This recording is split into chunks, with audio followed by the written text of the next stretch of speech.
Luke, I'm your father. Hello, everyone. It's Charlton. So I did see this live press conference today, and I've listened to a lot of it again and again. This dude's name's Jack. I need my notes.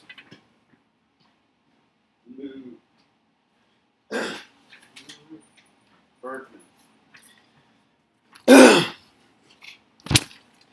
Jack Berkman, who, I never heard of this dude before until I heard about this press conference. I originally heard about it on Lift the Veil.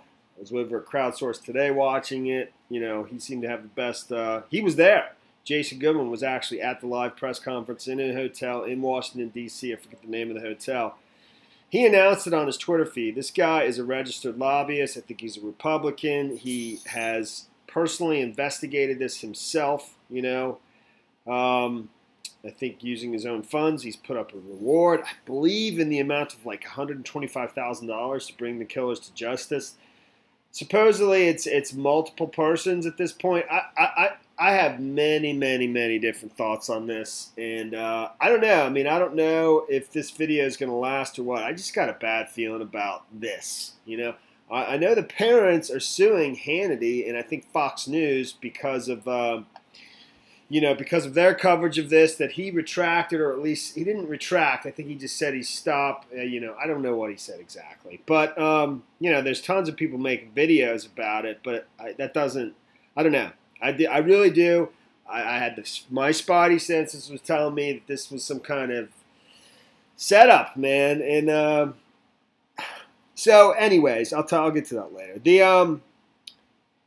The whole press conference was he was going to bring forward a witness, and he did, but they remained anonymous, and he was on a phone call on speakerphone, who basically claims that he has heard two other persons admit to this, and it's actually three other persons, and one is an ATF agent, one is a DEA agent, and this witness says he's former military, former intelligence, and then there's a third person who was an ex-agent, but more in civilian mode when the murder took place. He provided a lot of detail. You can listen because I'm going to summarize things, and it's like an hour press conference, and he's on the phone with there's a New York City former New York City detective that's been working with this individual, Jack Berkman. His name's Frank Whalen. He was at the press conference. He spoke for a moment. There's this other group, AFMG.com, AF-MG.com, which is America First Media Group. And apparently there's some guy, Matt Couch, who is the head of that organization. And that's who, has been spearheading this as well. There's a total of, if you put all the rewards together, like $400,000 outstanding for a reward to bring the killers to justice, and yet nothing's really come forward yet. And that's one of the points that Jack Berkman was making at this press conference. It was actually a fairly valid point that, had this been a street killing, somebody on the street that did this, with all that money out there being, on reward, somebody would have come forward by now, brought some. So. Jack Berkman, I know nothing about this dude. I watched his podcast. He has a YouTube channel, which I don't think he focuses on his YouTube channel, but he was fairly rational he's a former attorney, or is an attorney. He just hasn't practiced law in a long time. Anyways, there's a ton of information. There's a variety of just very, very strange circumstances. So let me get to a couple of the main points. I got a huge one for you right here. But I have a feeling I might regret making these videos, and I just feel like this feels like a David Hogg situation to me. Because the family is suing, somebody else that had reported this in the media. I just don't know, and this story originated from the Gateway Pundit. This is where it started. This is where it got announced, kind of. That's what Lift the Veil was talking about. That's where the David Hogg story originated. They had that video of him, that got circulated and remade again and again by many other creators, and that was this. I don't know. I just got a feeling that I don't even know if this is it, but I don't know. That's enough for that. So one of my big points that I'll make right off the bat is, dude, I feel like I have about a 95% certainty that I know who's on that call, and I am not being some, I'm just telling, I really do think I know who's on that call. I really do. I recognize that voice, and I'm almost positive I know who it is. I'm not 1,000% correct, but I'm pretty close, man. And I've listened to it over and over, and each time the more I listen to it, the more certain I become, and actually the person the person I'm thinking of is former military, has some intelligence background, whatever. And I'm telling you right now, I'm not trying to say that to be cool or anything else. I'm just saying I think I know who's on that call. Whether or not he's, whether or not I believe him it's a totally different story, But whatever. I don't know how long I'm going to last before this thing shuts down on me. I don't know why it does that. I got too much junk on my computer. I try to delete as much as possible. So, according to this individual, two dudes, one guy from the DEA, one guy from the ATF, and some other person that really he reveals in this phone call. Because when they're setting this up, they're only talking about two dudes. This guy, Jack Berkman, and the former New York detective, Frank Whalen, when they're just sort of setting this up and telling you who's going to be on the call and just providing some background. But according to him, they were bragging about this.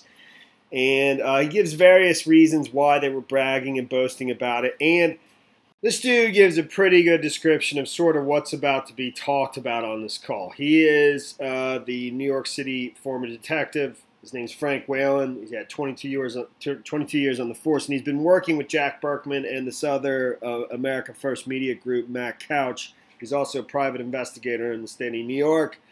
So he talks a bit at this press conference as well. And here just gives a quick description of what's going to be talked about and like why, who these dudes are and why they murdered, according to this witness, Seth Rich. But I'm still unclear exactly, even after hearing his version and the witness's version, who goes by the name Luke. So he says that, Seth Rich was going in there and downloading emails, and they were trying to modify these emails, I think, to, hide things, for Hillary Clinton, and because of the email scandal, the email investigation. And when he downloaded things off of that computer, they thought they were going to be exposed, and so that's what he's saying, and that these individuals were in law enforcement and they worked for Rod Rosenstein. Even though, later in the call you learn that Rod Rosenstein, according to these individuals, the person on the call, Rod Rosenstein and Hillary Clinton were big enemies, and they despised each other. I don't know, man, exactly. So, but let me just play it, and so you have some background. The emails, related to Hillary Clinton, they were altered in the emails. These are people that are in government that have access to these things. They were altering emails, and when Seth Rich downloaded these emails, they were afraid if investigations take place that they would be discovered. The individuals that we know were involved in this were law enforcement.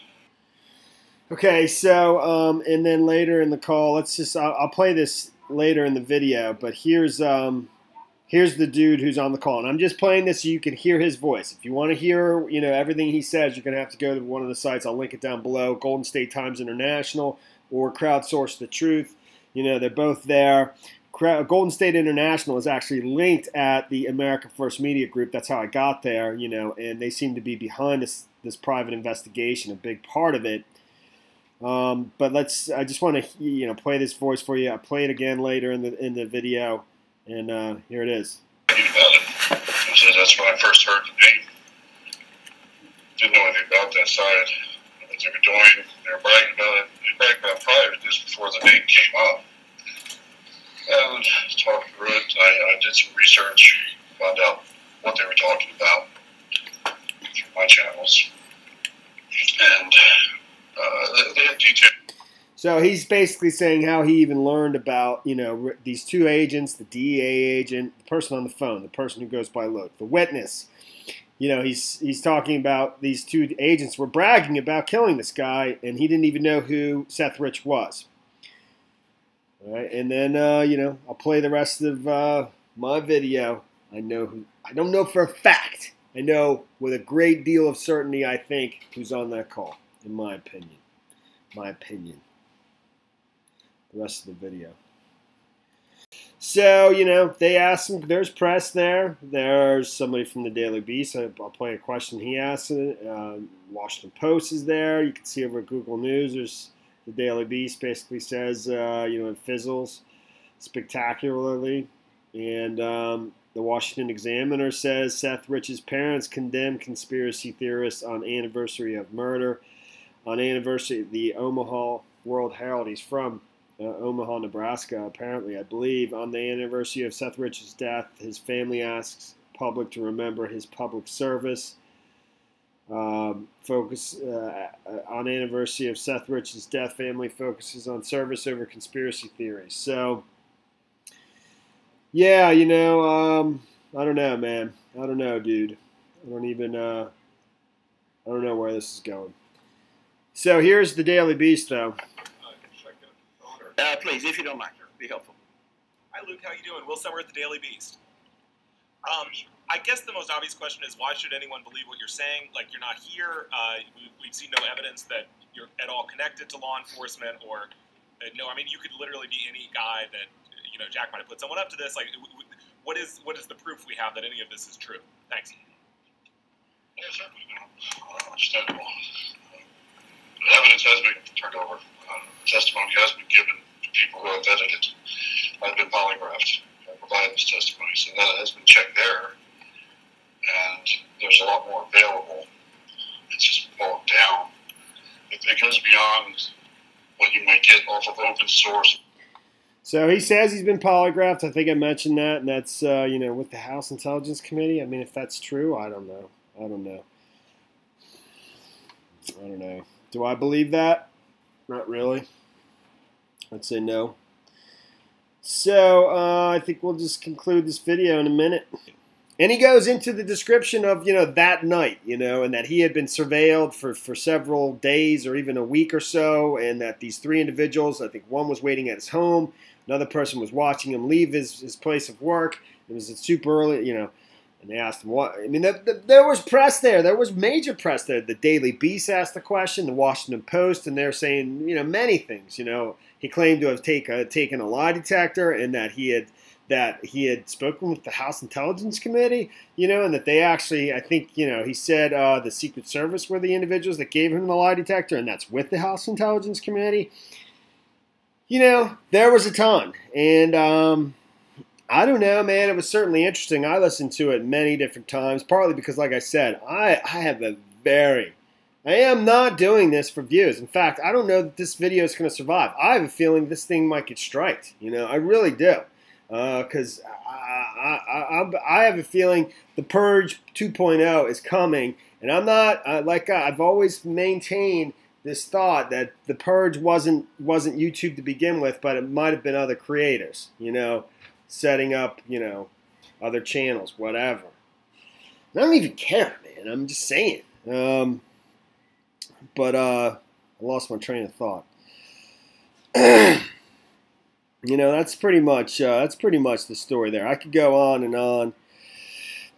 Like I said, you know, do I believe it? Do I believe the individual on this call, or do I believe any of it? No, I probably don't. I'd say no. I'd say if there was any truth to it, you know. I don't know, man. I mean, you know, Rod Rosenstein is the Deputy Attorney General, you know. I'd be putting myself in serious, you know, legal jeopardy, probably if it was true, if it wasn't just sort of fantastical. And I'm just repeating what somebody else is claiming. I'm just saying, dude. I don't know. So, you know, who killed Rich Seth? I don't know. I have no idea. I mean, you know, we'll see. I can be convinced. I guess. Yeah. All right, well, you know, did I even play this dude? I didn't, man. I'll play him. Right, you got it. He said that's when I first heard the name. Didn't know anything about that side, what they were doing. They were bragging about it. They bragged about prior to this before the name came up. And talked through it. I did some research, found out. I'm telling you right now, I know who's on that call. I know who that is. If it's, I don't know for an absolute fact, but I'm pretty sure, man. I'm pretty sure, dude. And that is the end of this video. Just put it down in the comments if you want. I doubt I'm not going to reveal it. I'm not, you know. And